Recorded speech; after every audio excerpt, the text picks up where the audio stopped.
नमस्कार.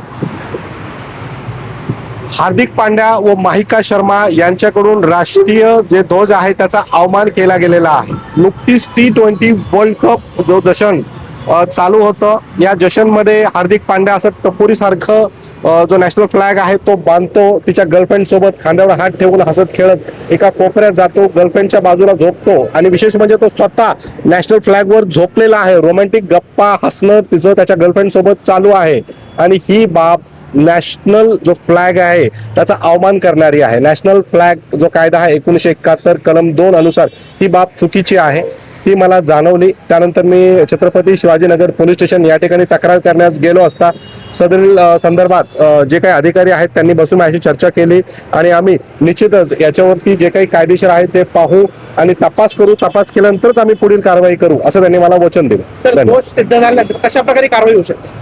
दोष सिद्ध झाल्यास हार्दिक पांड्याला जी आहे FIR ला सामोरे जावं लागेल आणि पुढील अवमानची प्रोसिडिंग आहे त्यालाही सामोरे जावं लागेल. तर पोलिसांनी कशा प्रकारे प्रतिसाद दिला आपल्याला? काही फोन वगैरे कोणाला लावला होता?